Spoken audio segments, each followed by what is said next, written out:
Hi, and welcome back to Broadsheet Melbourne Around Town. If this is your first time here, don't forget to hit the subscribe button so you never miss a video. I'm Katja Vakdal, Broadsheet's editorial director and the host of this 10-minute guide to Melbourne.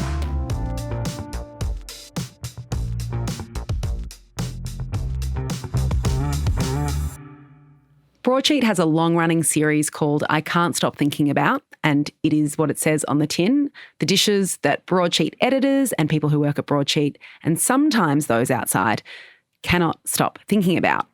Rory McKenna from Broadsheet joins us today to talk about one of those dishes. Welcome, Rory. Thank you for having me, Katja. I love this story because the dish that you're about to talk about is at a venue that people might not associate with this kind of dish. Tell us about the dish that you can't stop thinking about. So the dish that I can't stop thinking about is the cheeseburger at Gimlet. So Gimlet being, one of the nicest restaurants in Melbourne. I've been going there recently and trying out this burger, which, as you said, I cannot stop thinking about. I think as well, you're underselling just how often you're going there. You've been going there a lot. Well, don't expose me. I'm going a fair bit. Gimlet is, as you said, it's a beautiful, glamorous restaurant, high ceilings. It's known for beautiful steaks cooked kind of fired up tableside, the most, considered and kind of delicate starters. It's one of those places where you're not necessarily thinking about the burger. How did you, to be honest as well, before you told me, I didn't even know there was a burger on the menu. So how did you come to discover that? Yeah, well, it was one of those things that I just heard it and hearsay in passing, and all my friends know I'm a big burger guy. I love the scene. And so when I heard about this burger, I was like, all right, I'll jump online. I'll have a look around. Google Gimlet cheeseburger, and then there was one image and nothing else. Even on Broadsheet, we've had a slight mention of it in the best burgers list, but I couldn't find any details about it, why it's on the menu. So I jumped on the Gimlet website and then ended up on their supper menu. So I didn't even know what a supper menu was at this point. It's because I'm never eating this late, but the supper menu obviously kicked off at 10 p.m. and a few places are doing it now, which is really cool. I like the fact that you can go and get, feeds at midnight, 1 a.m. with some yummy ass stuff. So with Gimlet going on there, seeing that it's a burger at 10 p.m. past midnight, I was like, I've got to check it out. So the burger is not on the regular menu. It's only on the supper menu. Only on the supper menu. So you can't rock up. Don't be going at 9 p.m. asking for a burger. They'll look at you crazy. They'll be like, you should be listening to the podcast with Rory. He's telling you when to get it. So, okay, well, describe the first, because we're going to get to the fact that you've been going quite a lot ever since you had the first one. But I guess tell us about the first time you walked in and sat down and got this burger. Yeah, so the first time I went, it was planned, right? Because I read about it online and I booked in my 10 p.m. sitting, supper menu, all set up.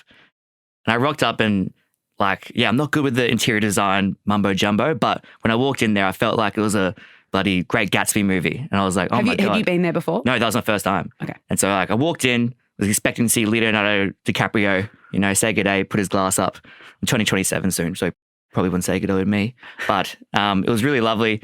And so I walked in, I just couldn't believe how gorgeous it is there. The lights are on, it's so dim, all the little trinkets, the couches have those little buttons. I don't know what the buttons do on the couches, but they just make the place seem so beautiful. Were you sitting at one of the beautiful kind of banquettes, or were you at the bar where we were at there's that middle area between the main dining area and the bar. I forget they have a term for it, but just a bit more casual seating. They sat us down. The waiters there are unreal, which adds to the experience. I'll go into that. But yeah, we sat down and obviously what do you want? I'm like, one thing only, cheeseburger, please.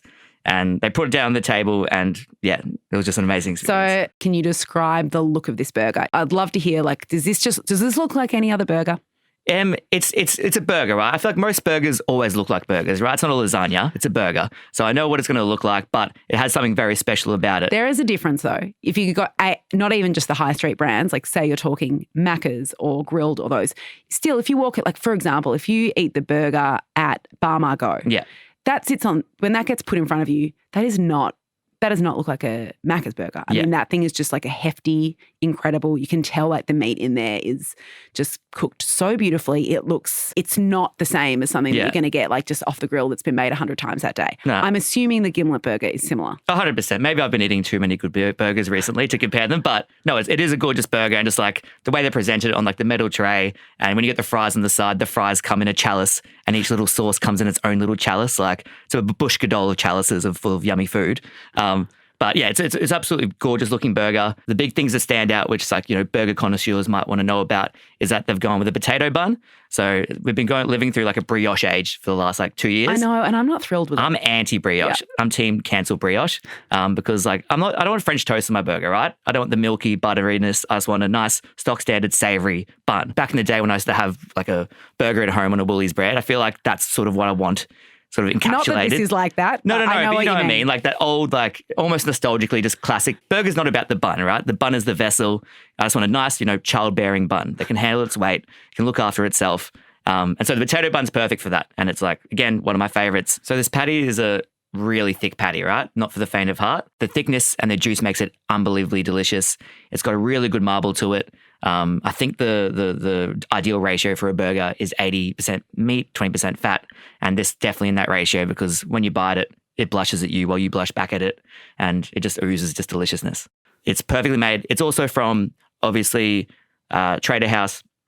They own Meatsmith, which is a massive butcher around Melbourne. They've got stores in St Kilda, Baldwin, Brighton, and Fitzroy, just next to the office. So unreal meat, unreal quality. And this is what like powers some of Trader House's best menu items.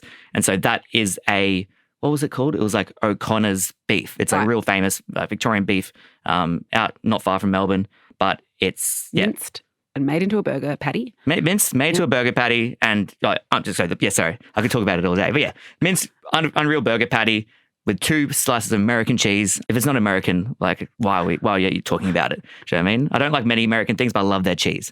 So 2 bits of American cheese, unreal pickles, a tiny bit of lettuce, controversially no tomato, which I always been interesting about. No tomato on this burger. But is there a condiment that involves tomato? No condiment involves tomato. Interesting. Yeah. So like, I'm not sure, like back in the day, I think this burger goes through variations. And the last like 6 times I've had it, yes, I've had it 6 times, it's had with no tomato, but it has this really like yummy, zesty, like dill packed mayo, which I think makes that up for that acidic thing that you need to cut through this burger because it's like really good marbling, like such like good juice comes out of it. I think the key is like 80% meat, 20% fat. In a really good burger, and this is definitely in that range because like this, like just the marbling, like the absolute gorgeous color. Who were you there to eat it with the first time? You said we. I went with Harry and Pascal from the office, and so it was 3 of us. None of us had the burger before. Did everyone have the same reaction? Yeah. I think in the article I said that my eyes dilated like Ewan McGregor's in Trainspotting. So you had the burger. You've obviously fallen pretty hard for it, the way you're describing it. So then you went back. You weren't willing to wait. So didn't you go on basically an 8-week, well, it began as a 4-week spree? Went to a 4-week, and that's where I started to write the article about. And then the article was over, and I just kept going. I just don't know why. I was there last week. You take a different friend every time. I take a different person each time because I'm like so excited to show them. And now I've been rocking up a little bit, and the staff there sort of recognizing me. They know what I'm doing, and every single time people can't believe how much fun it is. There's 3 pillars, I reckon. There's the burger, of course. It's about the time of eating the burger. So the idea of eating a burger at midnight is always naughty. If you're eating burgers at midnight, normally part of your life, like you need to look at yourself because it's supposed to be naughty, indulgent, a bit silly. And when you sit down there, the clock's like the big hand's passing the 12, you feel giddy and silly and can't believe how much fun it is.